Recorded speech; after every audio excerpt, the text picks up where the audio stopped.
his players to hit him on the sidelines to spill his drink. The cleanup gave his team a timeout to plan another play. Scientists believe the Ison comet got fried by the sun. They were hoping it would slingshot around and give the Earth a show on the way back, but it apparently didn't survive. This is ABC News. Do you know what that sound is? That's your new digital marketing department. And that'll be your new web designer. And that's Haibu, where these experts are joined by many more, from web designers to search marketing specialists, who work hard to get your business noticed online and on mobile. Best of all, Haibu can do it all for you, or give you the tools to do it yourself. To find out more, go to haibu.com. That's HIBU.com, or call 877-938-HAIBU. Oh, that'll be your next new customer. Haibu, made for business. Hey, neighbor, do you have any tools for hanging decorations? Oh, I can do better than tools. I can do half off almost anything $30 or less this Saturday. Half off? Yeah. Wait, so $30 would be $15? $20? Yep, you got it. Getting help at Ace is like going to your neighbor. Stop by Saturday, November 30th only and get 50% off one regular priced item under $30 with coupon. Visit acehardware.com to print the coupon. Limit 1 per household. Must present coupon to redeem offer. See coupon for restrictions. Ace is the place with the helpful hardware, folks. All right, 25 minutes before 8 o'clock. Thank you for tuning in this Friday morning, Black Friday morning. A lot of people out there shopping. We broadcast from the Paddock Mall. For those who don't already know, I'm especially saying that for the sake of our guest who's listening in on the phone, because I want him to know that we are very keenly aware that people are out there shopping. In fact, the mall opened up at 8 p.m. last night, and we've been doing broadcasts from the mall, and Joe and Dan are out there. They'll be calling in throughout the morning, giving us maybe some mini interviews with some of the shoppers out there. It should be fun. We've got lots of prizes we're giving away, too. So we're all kind of jumping onto this feeding frenzy of the shoppers. I myself do a lot of the cyber shopping. Yeah, you do. I actually, even though I'm not a shopper generally, but at the Christmas season, I kind of like going to actual brick and mortar stores too. So I kind of do both this time of year. Let's find out from Jay Henderson about this. He is the strategy director for IBM Smarter Commerce. He's got some analysis of online shopping data from Thanksgiving, Black Friday, Cyber Monday coming up on Monday. It's the holiday season in general. Jay Henderson, good morning, Jay. Good morning, guys. How are you? Pretty good. Where are you? Where are you calling from?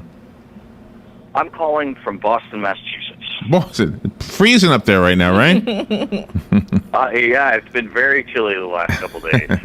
And is it very active this morning, more so than usual because of Black Friday? Absolutely. We've seen pretty strong growth for the last couple weeks in online shopping. And yesterday was no exception. We saw over 10% growth in online shopping. So as people pushed their, pumpkin pie aside, they got out their smartphones and tablet devices and did a little bit of shopping.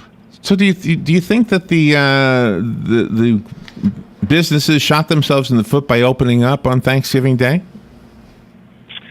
I think most retailers didn't open up till later on in the evening after a lot of the family activity, was finished up, and I think they gave consumers an opportunity to get an early start on their holiday shopping. Yeah, I know it was pretty exciting here last night. I was not here, but we do a streaming video, so I was watching. Yeah, I was watching as the people lined up, and apparently, at least at this mall, we can report that everybody was well behaved. So that's always something we would worry about, I would guess, right? Yeah, I think, we saw people, some people were headed out to the stores, other people stayed home. I think, the numbers that we're seeing in terms of the growth in online shopping, certainly indicative that, a certain percentage of people decided to stay home with their families. I think some of the growth that we saw in mobile traffic showed that, people brought their smartphones into the stores with them last night as well to check to see if the stores were open or to see what deals were going to be available. Yeah. One of the things I heard, and I'd like you to comment on this, is that some people use the brick and mortars to kind of check out an item, and then they buy the stuff online because they can actually get a better deal. So the brick and mortars are almost acting as showrooms in some cases for people who don't actually buy from the store. They check the product out and then they order it online. Have you heard about that? Yeah, we've certainly seen some of that. I think retailers have been working really hard to combat that. So this year when you're out shopping, look for retailers to have added in-store Wi-Fi so that you can actually get online while you're in the store.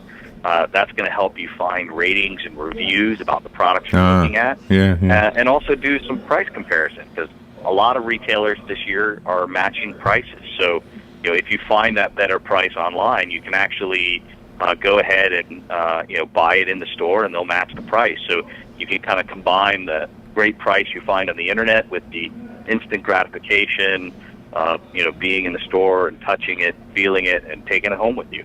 So what kind of information do you have for us that maybe we wouldn't be privy to, but because of your position with IBM, you do have information?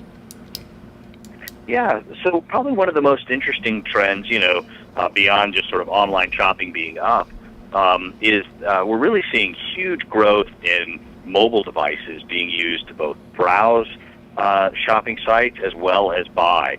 And there's a pretty interesting split between smartphones and tablets where, not too surprisingly, I guess, consumers are using their smartphones to browse, maybe while they're out in the store, but they're much more likely to buy using their tablet devices. Oh, really? So, that is interesting, yeah. How about How about the shipping charges when you buy things online? Is like UPS and FedEx, are they giving discounted shipping rates or better deals, or how does that work? Yeah. I mean, this holiday season, I think you should absolutely expect to see free shipping from the retailers. I think the big question is you'll see slightly different policies from different retailers in terms of how much you need to spend in order to get that free shipping. We've actually seen a lot of retailers have no minimums this year in order to get that free shipping. So, I think there's lots of incentive to, go online and to do some buying. Now, are the businesses setting up themselves so that Monday is an especially great day for those of us who like to do online buying? Absolutely. Cyber Monday continues to be the largest online shopping day of the entire year. Really? It's sort of the Super Bowl of online shopping. And we expect that trend to continue this year. If there are brick and mortar stores associated with the retail outlets online, will the customers have the option to ship directly to the stores for pickup? Yeah, I mean, that'll vary a little bit by retailer, but certainly that's a big trend that we've seen a lot of retailers adopt, is the ability to either buy online and ship to the store, or even reserve online and pick up at the store. So the information, the data that you guys accumulate, how does that help us as consumers, and what does it actually tell you? What are you actually measuring? Sure. Well, IBM sells retailer software to help them understand who's coming to their website, what sort of products they're looking at, whether or not they're putting them in their shopping cart, and of course, whether or not they're actually buying. And then we take that information from retailers and we, aggregate it into some of these facts and figures that we're sharing with everybody, just about whether or not online shopping is up or down, and sort of how people are shopping, whether that's through mobile devices, smartphones and tablets, how they're getting to the sites, whether or not they're using social media. So really just some interesting facts and figures about how consumers are behaving this holiday shopping season. So can you make a forecast, a prediction? Do you think Black Friday will live up to its name? The way I always understood Black Friday, although I've been contested with this, but just for the sake of this conversation, I was always told it's called Black Friday because it's when the businesses get out of the red and start to actually show a profit for the year. Can you make that prediction? Is that going to happen today? Yeah, I think, we're absolutely, the early indicators all show that, online shopping is going to be up and that this should be a fairly strong holiday shopping season for retailers. And can customers of online shopping feel secure during this holiday season using their regular their regular debit cards from their checking account as opposed to getting the credit cards that you load up with X number of dollars at any time that you choose? Yeah, I mean, consumers need to be smart, right? They should shop from, reputable retailers. I always recommend that they shop at brands that they've heard of. But certainly, all of the major retailers have very secure websites and have lots of security around the transmittal of the credit card information. And consumers in general shouldn't have anything to worry about as long as they're shopping at reputable places. Yeah, ultimately everything that is passing by this window as we broadcast from the mall is intended to make somebody happy. I mean, that's one of the cool things about this season is that people are in there shopping for other people.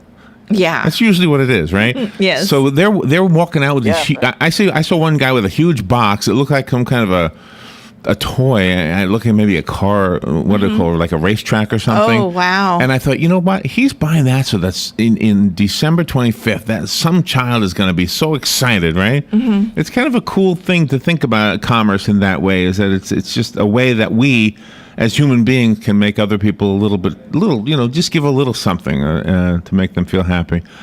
Jay, this is a fun time of year for us, and thank you for being on the air for helping us understand how the world of commerce has changed and how IBM has contributed to that change. All right, thanks, guys. Do you want to give any information for the businesses so they can look into the business software you were talking about earlier? Yeah, absolutely. If you guys are just interested in seeing some more facts and figures, we're updating those numbers every 3 hours throughout the weekend, and you can find those at ibm.com/benchmark. Okay, Jay. Well, thank you again for being on the air with us. Have a great holiday season yourself, and good information. Thank you so much. Happy holidays. Yeah, you too. We'll take a little break, and we'll be right back. This is Wendy and Will of Dex Imaging. By now, you might be tired of hearing us talk about Dex. So instead of us telling you how much Dex can save you on your copier costs and how we can help your office be more efficient, we thought we'd let Judy tell you. Hi, I'm Judy, the office manager of Graper Facial Institute here in Gainesville. We operate 8 medical offices, so I was looking for a document management system that would copy, scan, print, and share documents among all of our locations, but something that was within our budget. Dex Imaging recommended a Kyocera with their index solution. It's been amazing. This machine does everything we need it to, including a direct scan into our current electronic medical record software. Dex even trained us on how to use it. Dex has been a tremendous help in making our practice and my job more efficient. Thanks, Judy. And remember, call Dex Imaging today for a free workflow analysis to find out how you can save 20 to 30% on your copying and document management needs, just like Graper Facial Institute. Dex Imaging, 352-224-1816. That's 224-1816. Hi, Robin. You look tired. I am. I've been running all over town. Why? Why not drive? I need to get the stupid document notarized. Well, that's easy. You need personal service. Duh. That's what I've been looking for. You need to go see Mark at the Personal Service Center. He can notarize that for you, make copies, fax it wherever, or send it out in the mail. Heck, he can even scan it and email it for you. Really? Where is he at? 2375 Northeast 25th Avenue, on the corner of Northeast 25th Avenue and 24th Street. You can call him at 789-6683. Personal Service Center. Thanks, Larry. With Disney annual passes, your family can experience magical holidays and excitement at all 4 Disney parks over and over again. And while lots of Florida residents are enjoying the magic year-round using the monthly payment program, you could win your passes from WOCA The Source. Enter now for your chance to win at WOCA.com and tune in every day for your cue to call in and enter to win 4 annual passes to Walt Disney World. Daily prizes include $50 Disney gift cards. So log on, tune in, and win from WOCA The Source. Here are today's headlines from The Source. WOCA. SpaceX hopes its Falcon 9 rocket is ready for a third launch attempt within a few days after coming within 1 second yesterday on Thanksgiving Day for a blastoff from Cape Canaveral. The rocket's 9 first-stage engines fired at 5:39 p.m. yesterday, but shut down when computers sensed their thrust was building up too slowly. The countdown was restarted in an effort to pull off a launch before the window closed at 6:44 p.m., but engineers ran out of time to analyze data from the engine cutoff and called off the attempt within a minute. No new date was immediately set for the launch of SES-8, a communications satellite owned by Luxembourg-based SES. SpaceX is trying to launch an upgraded version of the Falcon 9 that has flown only once before on a September test flight from California. This mission would be the company's first of a commercial satellite after several successful deliveries of cargo to the International Space Station launched by the original Falcon 9. A Florida woman who was sentenced to 20 years for firing a gun to scare off her alleged abusive husband has been released from prison as she awaits a new trial, according to a statement from her attorney. Marissa Alexander was released Wednesday night, according to attorney Bruce Zymet. Last month, an appellate court ordered a new trial for Alexander. The case will be retried because the jury had incorrect directions, according to the ruling. Alexander's case gained the attention of civil rights leaders who say nobody was hurt and the sentence for the mother of three was too harsh. The case shined the spotlight on Florida's Stand Your Ground law after she unsuccessfully argued before her 2012 trial that she was immune to prosecution because of the law. According to court paperwork filed in Duval County, Alexander was granted a pretrial release with special conditions and a $150,000 bond. Alexander will be under electronic monitoring at all times and on home detention until the completion of her case, according to documents from the state. A campaign supporting Alexander said that she was back home with her family. The Florida Department of Health's WIC Women, Infants, and Children program will be switching from checks to EBT, the electronic benefit transfer cards, effective February 3rd. WIC is a federally funded program that provides the following services at no cost: healthy foods, nutrition, education, and counseling, breastfeeding support, and referrals for health care. Eligible women and children participating in the WIC program currently receive food checks for special nutritious food items that may be redeemed at most local grocery stores. For additional information, call the local WIC office at 352-771-5559. Once billed as the comet of the century, Comet Ison apparently was no match for the sun. Scientists say images from NASA spacecraft showed the comet approaching for a slingshot around the sun yesterday, but just a tail of dust coming out on the other side. Astronomer Phil Plait said it wouldn't be all bad news, though, if the 4.5 billion-year-old space rock broke up into pieces, because astronomers might be able to study those pieces and learn more about comets. The comet was 2/3 of a mile wide as it got within 1 million miles of the sun, which in space terms basically means grazing it. Comet Ison was first spotted by a Russian telescope in September last year. Made up of loosely packed ice and dirt, it was essentially a dirty snowball from the Oort cloud, an area of comets and debris on the fringes of the solar system. 2 years ago, a smaller comet, Lovejoy, grazed the sun and survived, but fell apart a couple of days later. And those are the headlines from The Source, WOCA 96.3 FM and 1370 AM. Hi, this is Joe and Patsy Martone. Wishing you a Merry Christmas and a Happy New Year. From WOCA, The Source. Seth McBride here with Pastor Sports, inviting you to come down and check out our month-long Big Holiday Sale. You'll find huge discounts on our school spirit racks for local high schools, discounts on football equipment, baseball equipment, volleyball, and lots more. Check out our huge selection of Under Armour at huge discounted prices. Don't miss your chance to save this holiday season. Get the gear your kids want from Pastor Sports. Also, don't forget those customized items for this holiday season. Sale starts November 20th and ends December 20th. Pastor Sports, your local team dealer.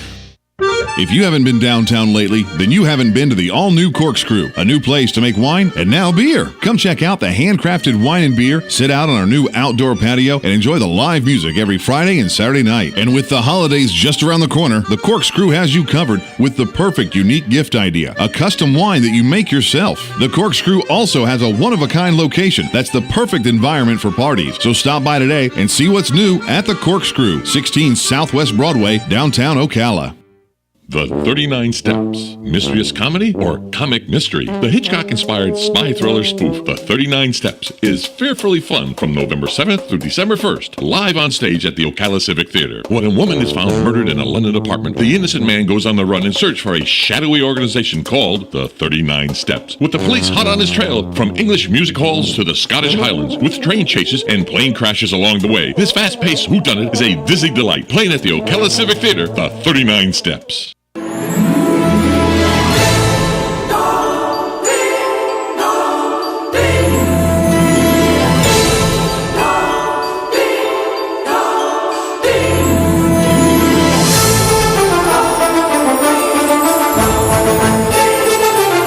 7 minutes before 8 o'clock. The Christmas season has officially begun, Robin. Yay! The shoppers are out there. Joe Martone is out there with Doug Smith, getting ready to hook up the free hot chocolate giveaway. And Joe's been up for like 15 hours. He's been up all night long. He has, reporting on everything. And of course, Doug has been up since 3:05 a.m. That's right. That's what he told me. Yeah. Anyway, so we're going to have some fun this whole month, I'm sure. Right now, I want to make sure that you all know that on Monday, we will be drawing names beginning Monday, and we'll be doing this every day at the beginning of Fun with Joe, which is the segment we do at 11:45. One name per day.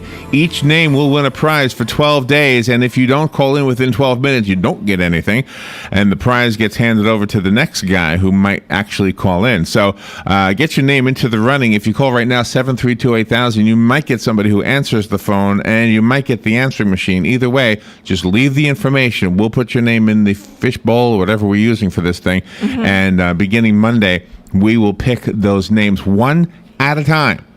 11:45, so you don't have to listen all day long. We're telling you when to listen. Listen at 11:45. If you hear your name, you have 12 minutes to call in, and we'll tell you the phone number at that time. I'm not so sure if we're using the on-air number or the office line. Either way, we'll tell you the number. You call in, you get the prize, and boom, you could be a winner. Yeah. A winner. Plus, we've got the Disney contest we're doing as well. Yeah, that's pretty cool. 4, and this is an awesome prize. 4 4 annual passes. Yeah. For Walt Disney World to one person. All right. Now, Galen, normally calls in at this time. I suspect he's just enjoying his time with his family, which is what I would advise him to do, actually. So good for him.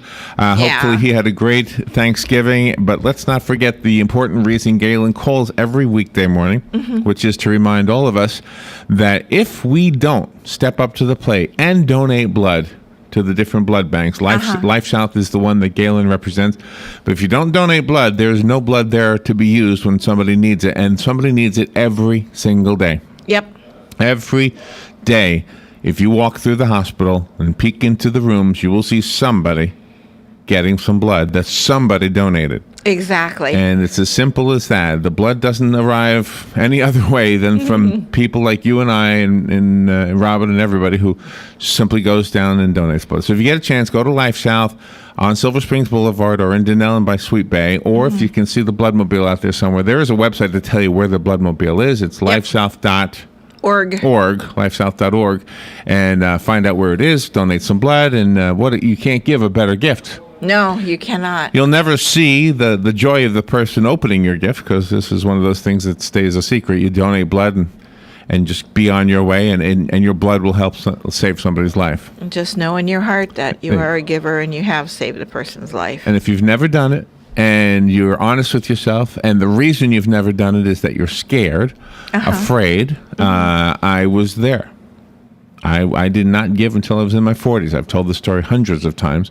You, Robin, on the other hand, started giving when you were 17. Yep, a much of my dad. Braver person than me. And the reason I finally gave when I was in my 40s somewhere, I had heard about a little girl who needed blood, and it broke my heart, and I went and gave blood, and it was nothing to it. Nothing to it at all. It's unbelievable how I stayed away after all these years.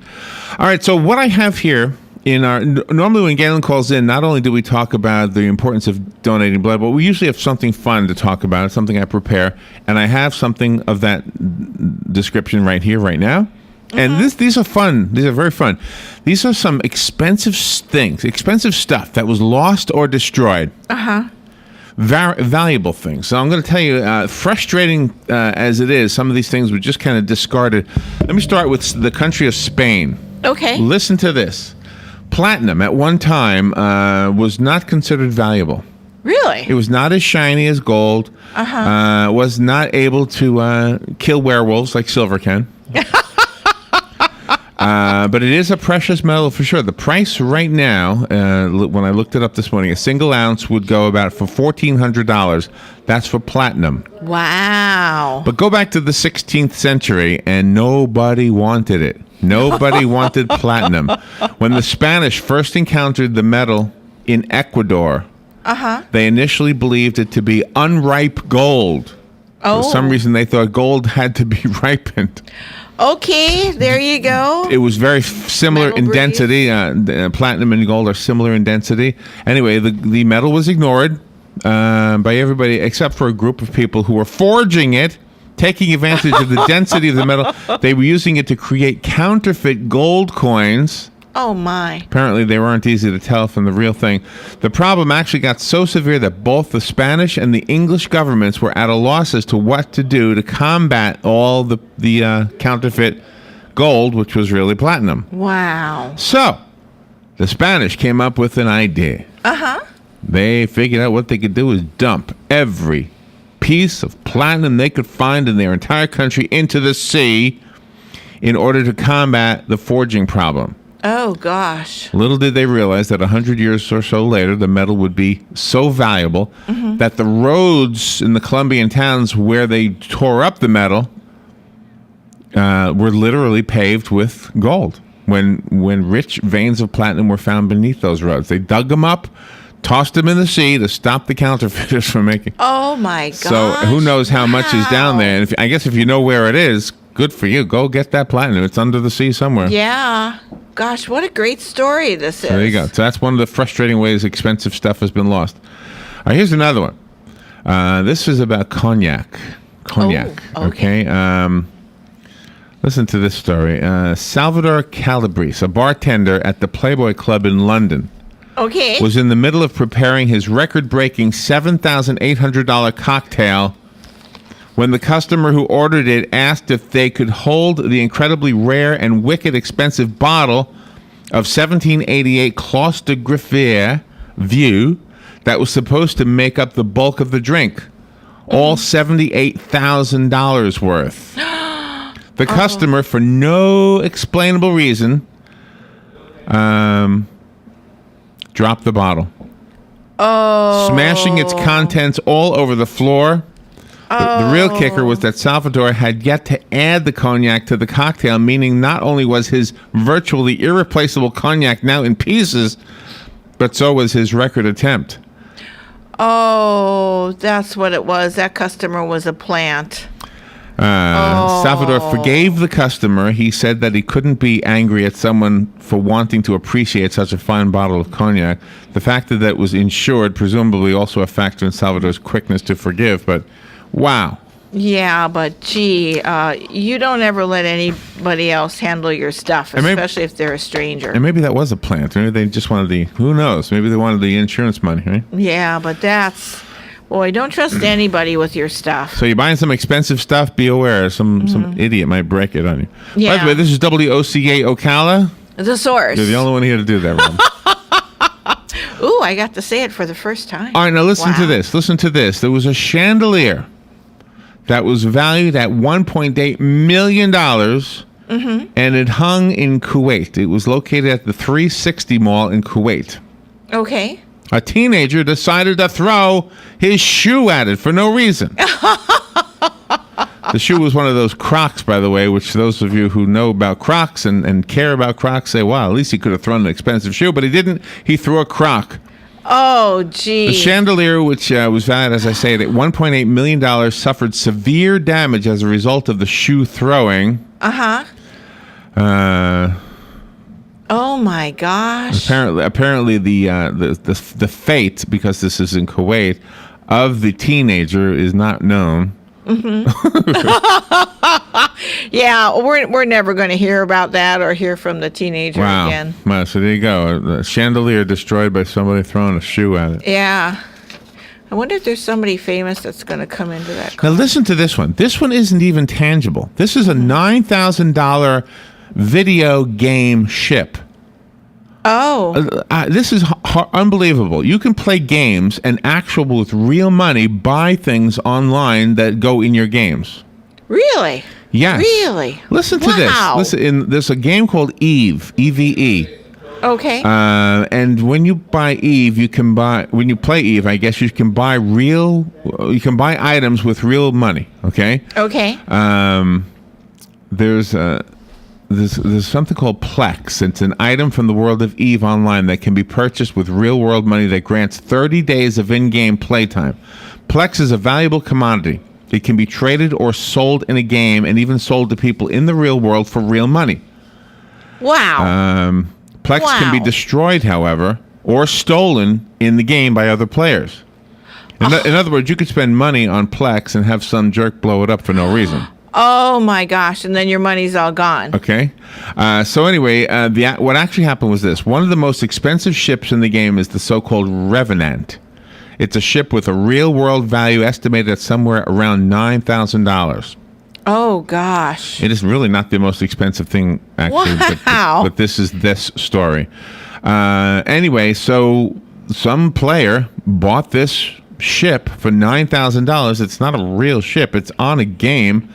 Just to kind of reiterate again. Anyway, the guy woke up one morning and he found when he turned on his game that somebody had destroyed it. Oh my! He had his ship in Cyberworld, just kind of hovering, I guess. Yeah. On the game EVE Online, in the past, players have destroyed in-game items worth thousands of dollars of real-world value.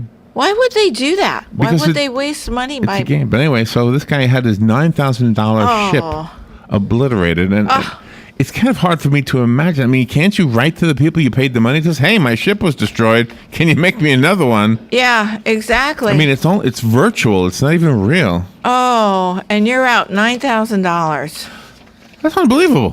It is. It is unbelievable. Who would be so nuts as to play games like that? I don't know. Well, with real money. Play the game. Yeah, that's something else. But you pay $9,000. All right, now here's one. Listen to this one. There was a crash, an automobile crash in Japan, with almost a dozen sports cars. Oh. No one was seriously hurt. It's been recognized as the most expensive automobile accident in history. 10 drivers were on their way to a supercar event in Hiroshima. And they crashed almost $3 million worth of cars. Oh my gosh. Oh, wow.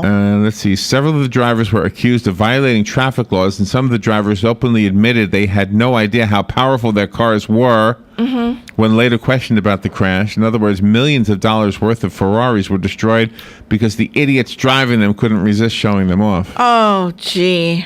Anyway, gee. they both destroyed the cars. That's nuts. Can you imagine the person who was actually the owner of those cars? Oh, yeah. He's got to be pulling his hair out. All right, now here's another one with cars. This is another. We're talking about disappointing or frustrating destruction of valuable things. You remember the Cash for Clunkers program that the president offered?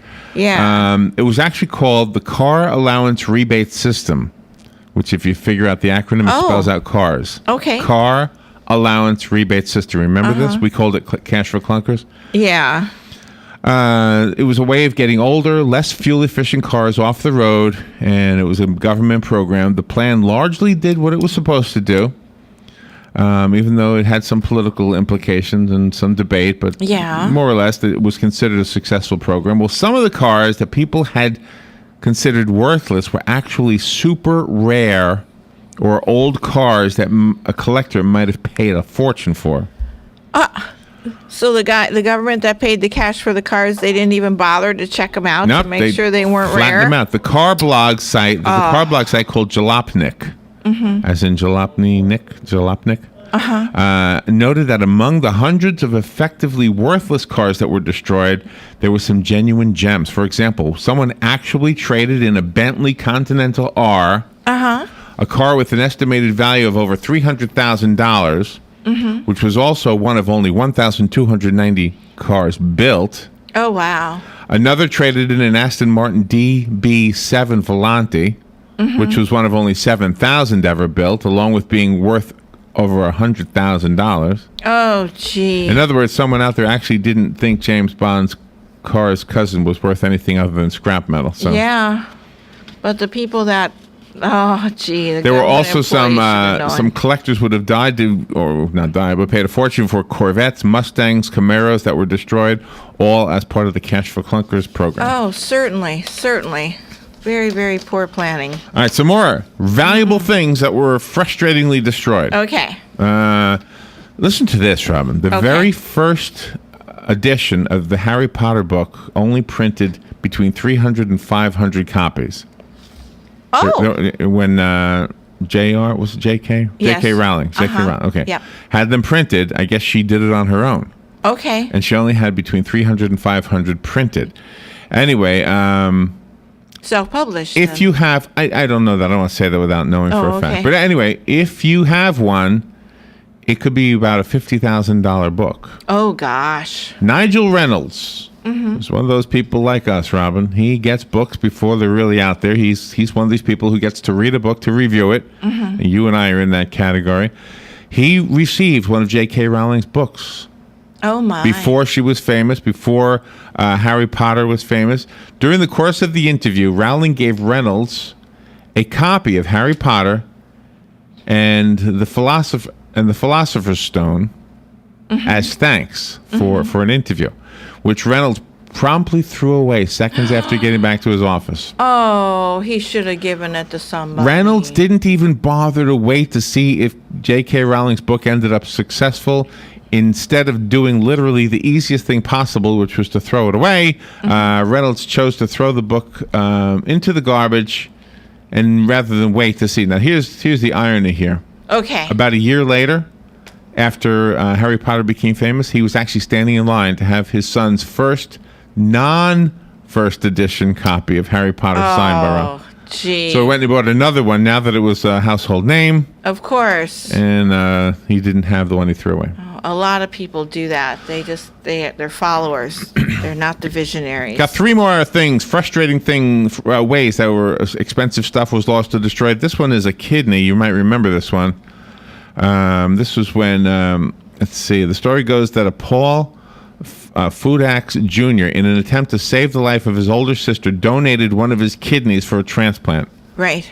Her brother represented the single best chance for a perfect match, and the importance and value of his sacrifice you can't calculate. Anyway, tragedy struck when a nurse at the hospital threw the kidney away without checking to see if it was important. That's right. I remember you had that story. Luckily, the patient managed to get another kidney from another donor, and surprisingly, her first act as a wealthy woman was to sue the pants off the hospital. Yeah. As a healthy woman, I should say, not wealthy. Yeah, because her brother gave up one of his kidneys, and he just has one left now for nothing. He did it for nothing. Yeah. Oh, yeah, I remember that story. The hospital, by the way, asked them to drop the lawsuit because, according to them, what they did was not gross negligence. Yeah, right.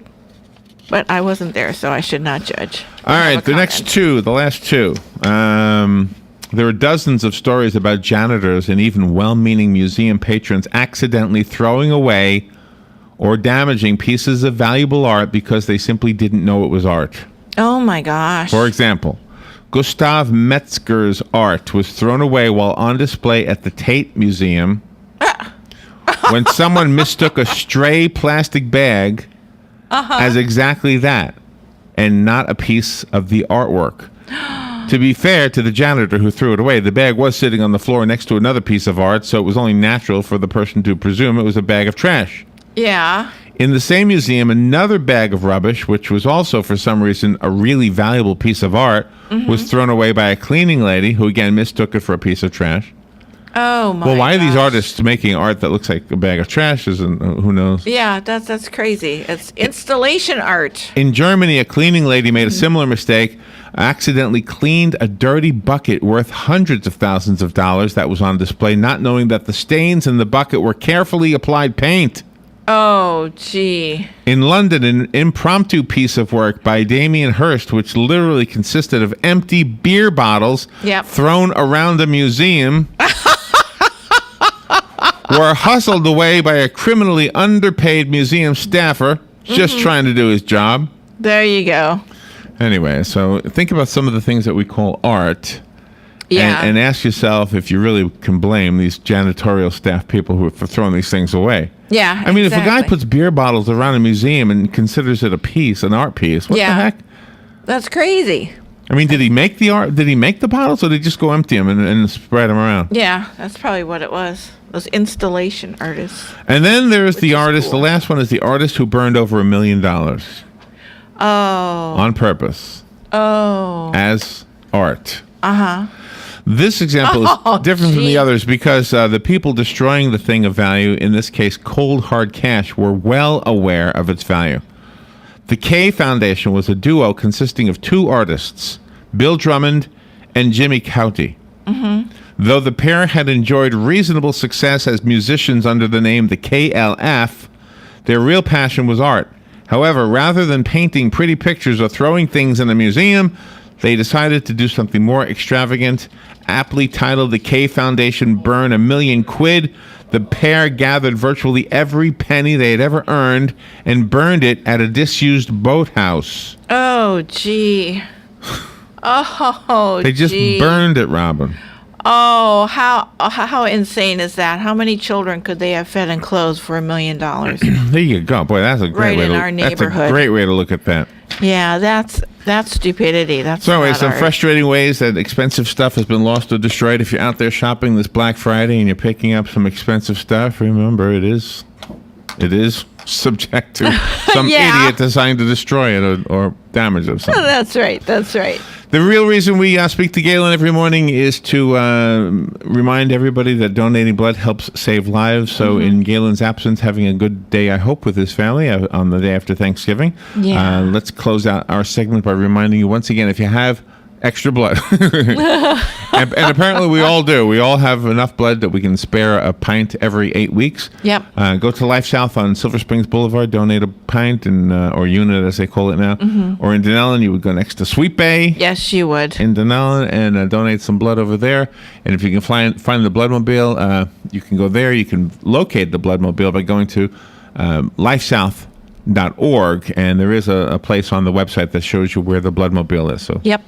And we, of course, thank Galen for his endless contribution to all of us and his dedication to his job and to his appearance on this show every weekday morning. All right, let's push forward and make room for the price of gas. We've got the gas report and also some other news this Black Friday here at the Paddock Mall. Here's what you may have missed on the John Tesh Radio Show. Women are attracted to men who make them laugh, but men prefer women who appreciate their humor and laugh at their jokes. The best way to get a good night's sleep is naturally by changing our behavior. Go to bed at the same time every night. Avoid artificial light from screens and try relaxation techniques like yoga to quiet your mind. Did you know that the foods you eat can cause premature aging and make you look old before your time? Intelligence for your life on the John Tesh Radio Show. Don't miss this stuff. Hi, I'm Tom Ingram, CEO of Gateway Bank, inviting you to drop by our main office on Silver Springs Boulevard every Friday from 3 to 6 p.m. for the Community Gazette, a 3-hour show focusing on our favorite community to live and work, Ocala, Marion County. Come join us with the voice of Ocala, Buddy Martin, in the new old-fashioned bank radio studio as we discuss a variety of interesting topics on the Community Gazette on WOCA, The Source.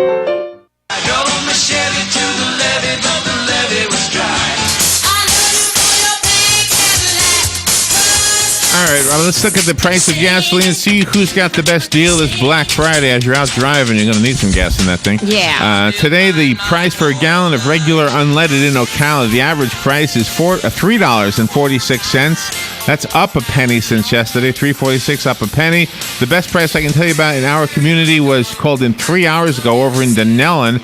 $3.31 at the Murphy USA gas station at the Walmart in Denellen 3 hours ago, $3.31. And here in Ocala, let's see, do I have one from Ocala?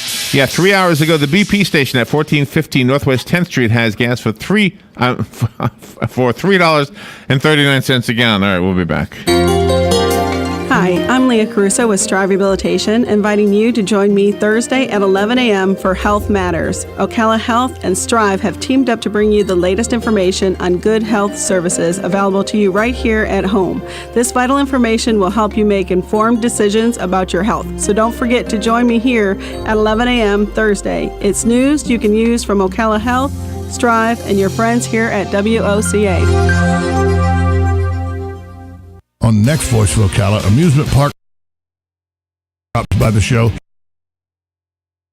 how they can enter into your holiday plans. Plus, City Councilman John McLeod from the city of Ocala to bring us up to date on Project Home Run and all that's going on with the Ocala Yankees. Plus, its Buddy Sports page will have the latest on all the world of sports, getting you ready for Florida State. All that and more on the next Voice of Ocala, 1370 AM, 96.3 FM. We're streaming live at WOCA.com, the source.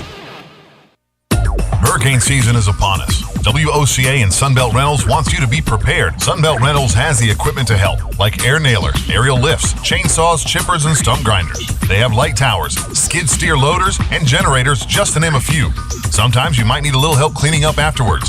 Sunbelt has the equipment you need, like dehumidifiers, pumps, sewer snakes, wet dry vacs, floor dryers, carpet equipment, and more. And right now is the time to get it done, with 2 special offers just for WOCA listeners.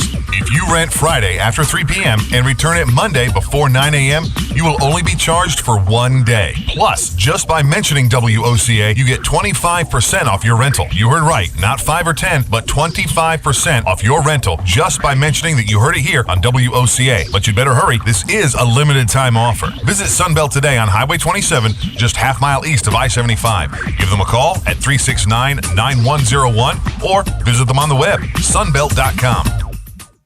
Experience Christmas at Gaylord Palms, November 23rd through January 5th with Ice, featuring Frosty the Snowman. Join Frosty, everyone's favorite snowman, in a colorfully frozen retelling of this original Christmas classic. Relive your favorite scenes, hand-carved in more than 2 million pounds of ice sculptures and slides. Plus, the all-new Artisans in Action Live Ice Carving Zone and the awe-inspiring Nativity in Ice. For tickets and packages, visit christmasatgaylordpalms.com.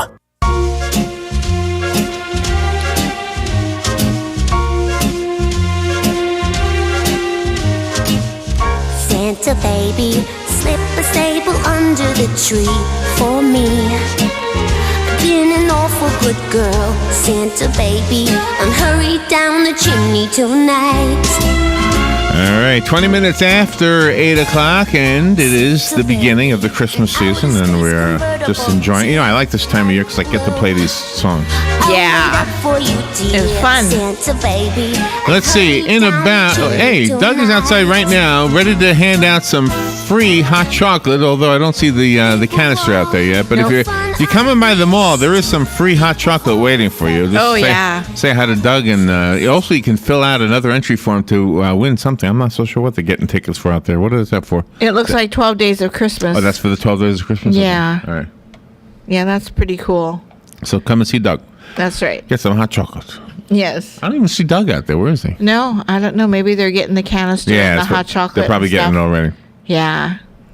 All right. Right now I have some other news. These are the stories that just don't fit anywhere else. And so we squeeze them in right here before we head over to the news bites that we do after the Mike Huckabee segment. Yep. First story comes out of Torshaven, Faroe Islands. Oh. Don't know what that is. No. A video showing the guts of a dead sperm whale exploding in the Faroe Islands has gone viral since it was posted on YouTube. Oh. KVF, the Faroese national broadcast company, reported the whale's innards spewed out as Bjarne Mikkelsen, a Faroese whale expert, opened it up. Video shows Mikkelsen clad in head-to-foot rain gear, quickly dodging backward in gases, liquids, and internal organs pouring out of the hole he had just drilled into the carcass's side. Oh.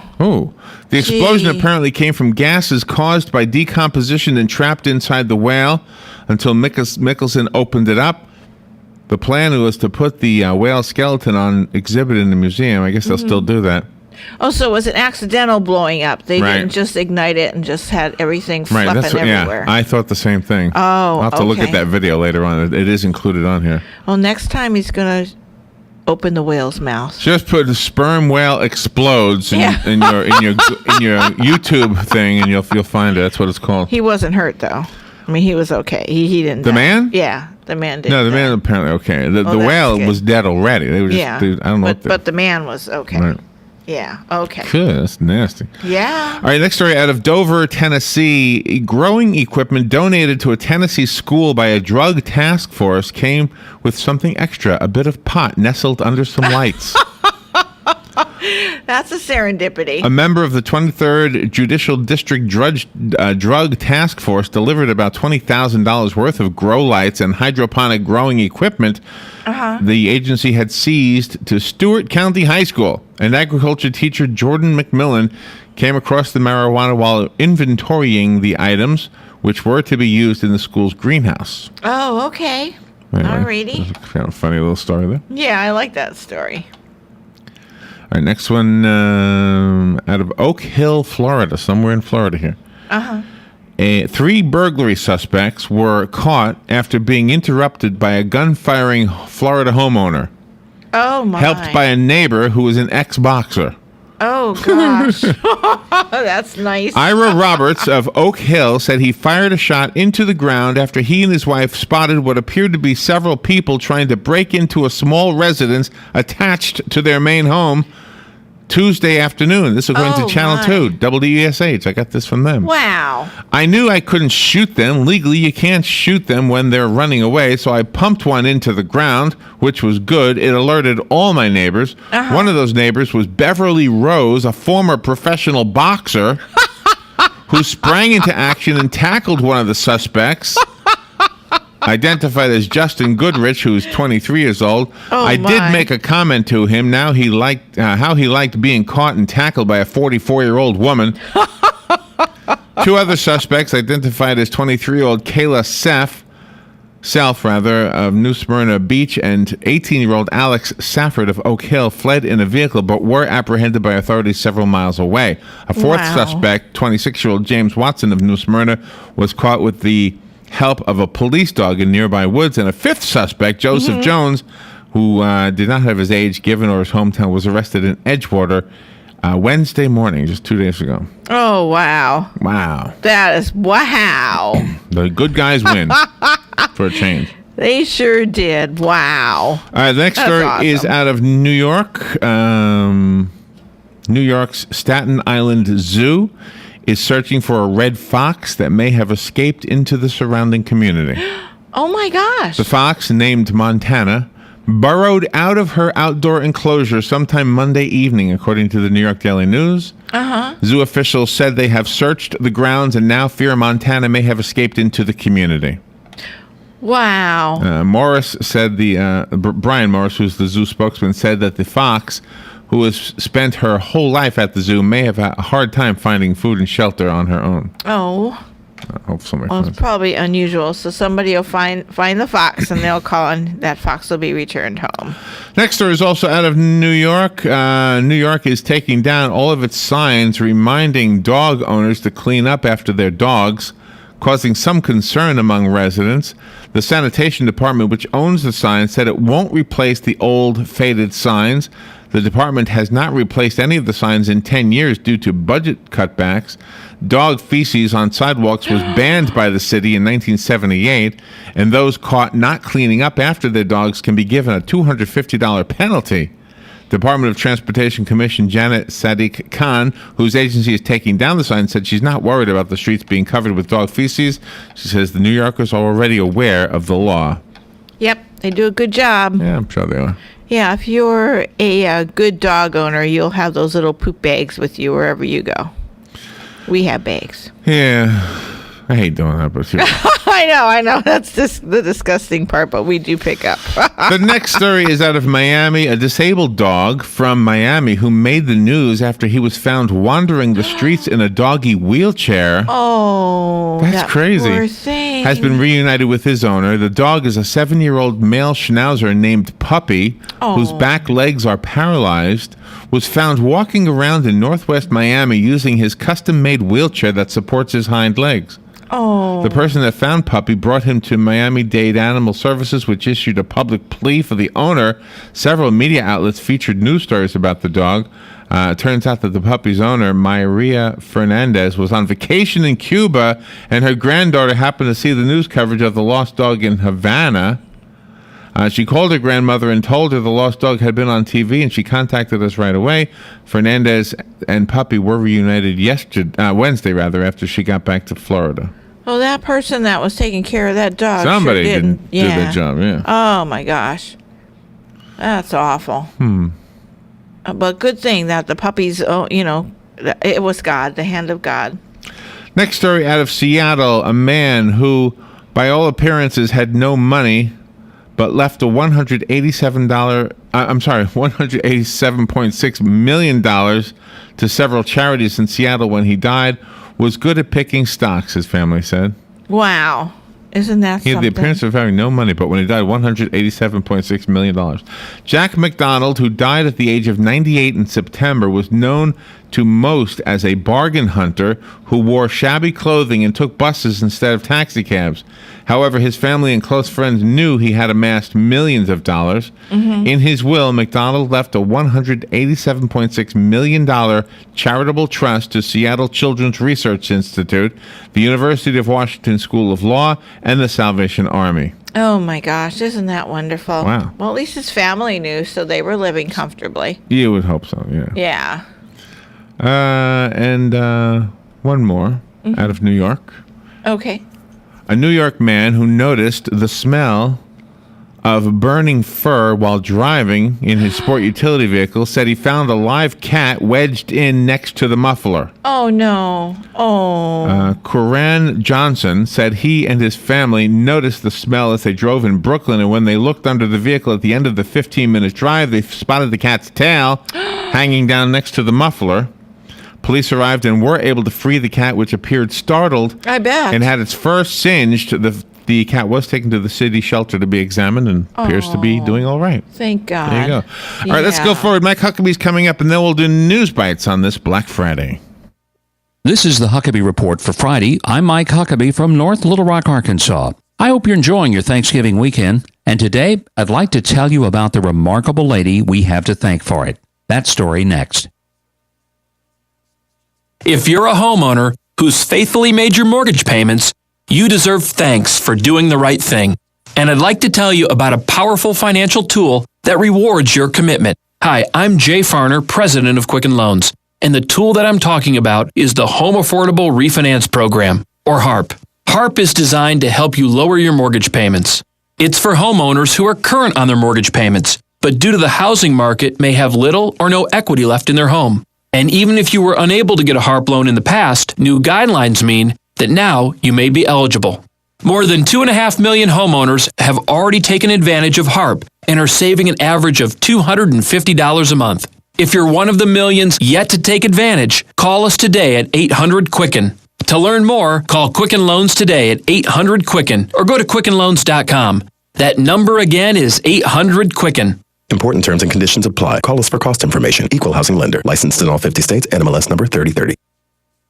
In the early 1800s, Thanksgiving was mostly a New England holiday. One New Hampshire magazine writer thought it ought to be celebrated in every state. Back then, a female writer was lucky to have a job at all, much less change history, but she launched a personal crusade to make Thanksgiving a national holiday. For 40 long years, she wrote to politicians, including 5 presidents, trying to persuade them. At long last, Abraham Lincoln listened. He realized that a nation at war with itself needed something to bring Americans together to reflect on their blessings. So he proclaimed the final Thursday in November as Thanksgiving. All thanks to the tireless 4-decade-long effort of a lady you've likely never heard of. Her name was Sarah Josepha Buell Hale, the mother of Thanksgiving. If making Thanksgiving a national holiday were Sarah Hale's only legacy, you'd think that'd be enough to make her a household name. But that was just one of her many amazing credits. You see, Sarah's parents had a strange idea for their time that both boys and girls deserved equally good educations. So her brother was sent off to Dartmouth University, but he came home regularly and taught Sarah everything he'd learned. She became a school teacher, then a wife and a mother of 5, but after just a few happy years, she suddenly found herself a young widow. She mourned her husband and wore black for the rest of her 90 years. But her own life story was just beginning. First, Sarah used her widow's benefits to publish a book of her own poems. Then she became one of America's first female novelists. She wrote an anti-slavery novel 25 years before Uncle Tom's Cabin appeared. In 1828, Ladies Magazine hired Sarah. She not only wrote most of the articles, she became one of the world's first female magazine editors. She helped raise money to complete the Bunker Hill Monument in Boston. She was an early advocate of physical fitness and higher education for women. She founded the Seamen's Aid Society and helped found Vassar College. And even with all that, she somehow found time to write about 50 books, including a book of children's poems. One of them you know. It's called Mary Had a Little Lamb. All that, plus she gave us a national holiday. So the next time you thank God for all the blessings we've enjoyed as Americans, you might add a little thank you for an underappreciated American heroine, Sarah Josepha Buell Hale, the woman we have to thank for Thanksgiving, and much more. If you're looking for a great gift idea for any parent or grandparent this Christmas, let me recommend a couple of my books, Dear Chandler, Dear Scarlett, and A Simple Christmas. Both are available in hardback and now in paperback just in time for Christmas. You can get them from Amazon or myhuckabee.com. And this is the Huckabee Report. You take your 6-year-old to the playground. You watch her go down the slide, then run over to the swings. Another mother strikes up a conversation. You take your eye off your daughter for just a few seconds. You look back at the swings. And she's gone. Your heart drops into your stomach. You jump up, your eyes searching. You cry out her name. Lily? Lily? From the top of the slide, you hear a voice. Mommy, watch me! Every parent knows that feeling. Imagine if she were actually abducted. Go to wirelessamberalerts.org. Sign up for free Amber Alerts on your cell phone. When an Amber Alert is issued in the areas you've chosen, you'll receive a free text message. If you spot the vehicle, the suspect, or the child described in the alert, call 911. Sign up today at wirelessamberalerts.org. A child is calling for help. This message brought to you by the Wireless Foundation, the U.S. Department of Justice, the National Center for Missing. The Huckabee Report is brought to you by Dairy Queen, Silver Springs, Ocala.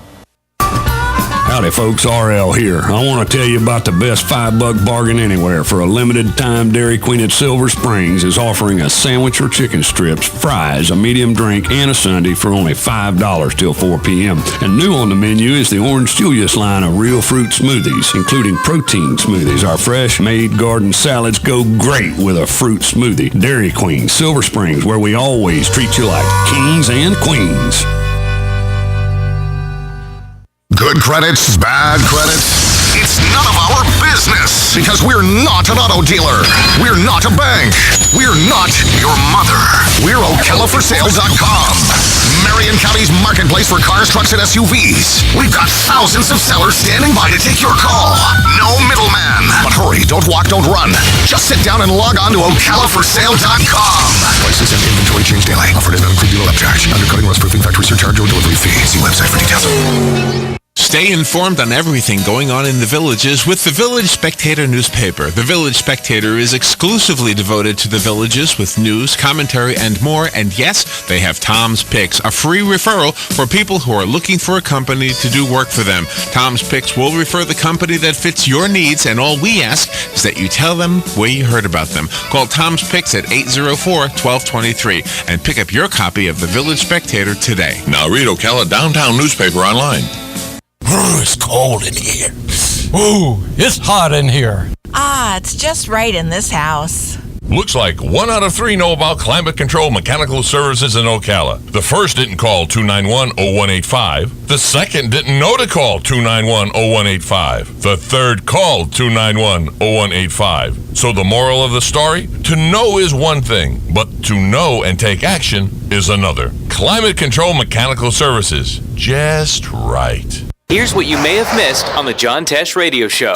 Women are attracted to men who make them laugh, but men prefer women who appreciate their humor and laugh at their jokes. The best way to get a good night's sleep is naturally by changing our behavior. Go to bed at the same time every night. Avoid artificial light from screens and try relaxation techniques like yoga to quiet your mind.